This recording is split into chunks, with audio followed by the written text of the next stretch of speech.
I saw a movie so you wouldn't have to, and on this one, I'm gonna leave that up to you, and I'll tell you why. Here we go. Alright, I just got back from the theater watching Argylle, which I thought was an interesting premise, except the film's nothing like what you expect it to be. And I think that's largely what the critics on Rotten Tomatoes have been being challenged with. First of all, there's a lot of snappy dialogue, and there's, well, obviously a story that you have to pay attention to. There's not a lot of spoon feeding to you, although there are some things I would think would be predictable to most people. But at the same time, the dialogue's dense, and there's a lot of brain activity required for you to keep track of what's happening in the movie, at least compared to other things that I know a lot of these critics have enjoyed. Now, there is a lot of switching, and I'm not really sure I should tell you what that means because it would spoil the film. The premise of the film is brilliant. It's been done before, but not quite this way, and really not as effectively. This has some great bones to it, and the only thing is, at the end, there's just one too many things. And had they ended the film just 5 minutes earlier, I think I would have had a lot more satisfaction. So let's get down to the bones of it without going into spoilers quite yet. You have this person that's an author that's crafted this perfect character, this spy, somebody she knows intimately well and writes brilliantly, much like Ian Fleming and many others. The people who've written these books turn out to be spies in the end as part of the premise right at the very beginning of the film. So it does set the table for some things that are going on. But at the same time, the expectations are lowered because, well, it's going to be a Henry Cavill movie, right?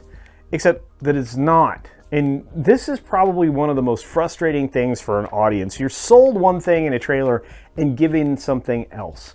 And you see great names in this, and you see John Cena and Henry Cavill and Bryce Dallas Howard, I think is her name, and a few other people, including somebody who really shouldn't have been all that important in the film plot, and some old familiar faces that you absolutely will love. And then, I don't know, none of those people are as important as the one person that you didn't really know that was in the film. And he dances, and that should give it away. But it's fantastic in its simplicity. It is a good, dumb, fun film. If I were to describe it to a family member, which I did on my drive back to the house, I would say that this is a Bond movie meets The Kingsman, well, obviously Matt Vaughn, meets Jewel of the Nile or Romancing the Stone, because there's a romance element to it.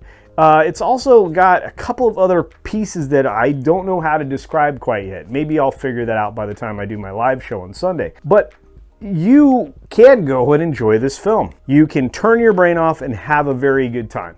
What are the critics complaining about? Well, there's a lot of traditional stuff in here. A lot of things that you would probably enjoy. If you liked the first Kingsman film, you'll like this one. If you like things that kind of spoof spy movies or satirize them, you'll enjoy this movie. If you like romantic comedies, you probably will enjoy this movie. But you're gonna have to separate yourself from some disturbing revelations along the way. Maybe what the critics are finding is there's one too many twists. Maybe what they're seeing is just too much smart dialogue they can't keep up with. I'm not sure. I do appreciate every way that this film was put together, how it was probably done on such a small budget that it could very well be profitable after 2 or 3 weekends. And I think that for a project tied to a tech company, this is going to go a long way. And if you're familiar with anything done by MARV, which this film was involved in, I think you're going to truly enjoy this. Now, one thing that still bugs me, is the very end of the film. Make it 2 things. Bryce Dallas Howard never struck me as somebody who could do a whole lot of physical things. In the film, she does a few physical things that are believable, and she does a couple other physical things that aren't. There is a lot of great setup and character building, and what's really interesting about this, potentially, if people enjoy it, is that it's set up to be part of something bigger. In fact, at the very end, there's a small, just after the main credits scene, which is only about like 2 minutes of credits before it gets to this mid-credit scene, that kind of takes you back in time and points you towards something else.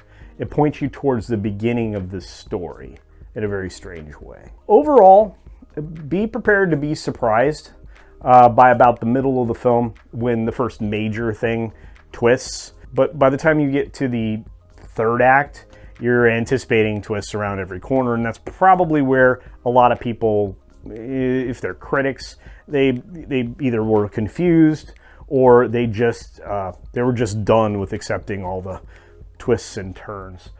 But at the very end, I'm still quite frustrated with, and it was very predictable to me and probably a lot of people in the audience, that we were going to have this surprise return.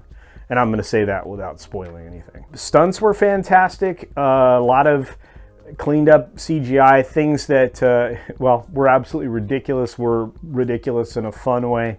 And I'm going to say his name. If you don't want to know the surprise person in this film, plug your ears right now, okay? Or like speed forward 15 seconds, all right? So here we go. 3, 2, 1. Sam Rockwell's a genius in this film. Steals it absolutely. All right, you can come on back now.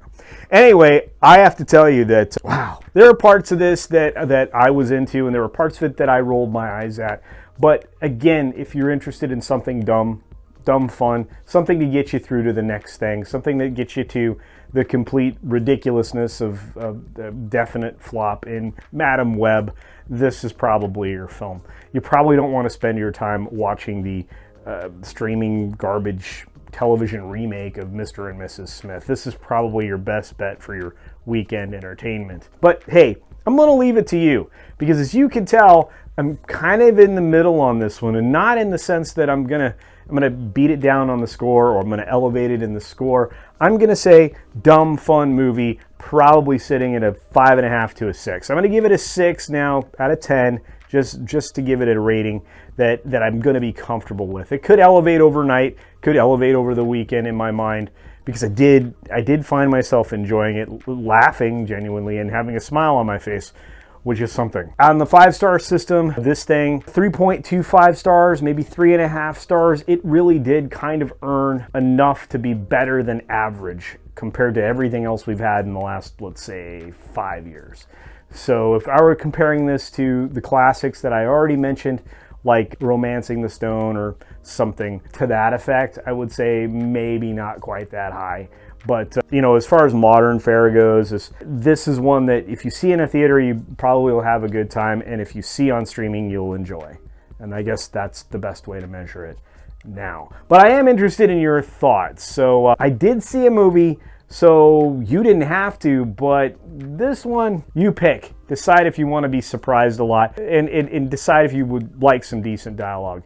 Again, you're going to have to check your brain at the door. But it's a rom-com based around a spy thing. So anyway, dealer's choice.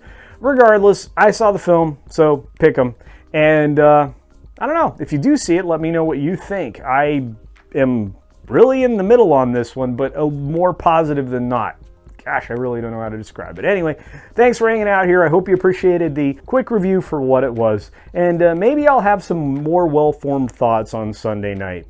It'll be something we can make fun of. On that note, be sure to take care of yourself, take care of others, and until next time, see you.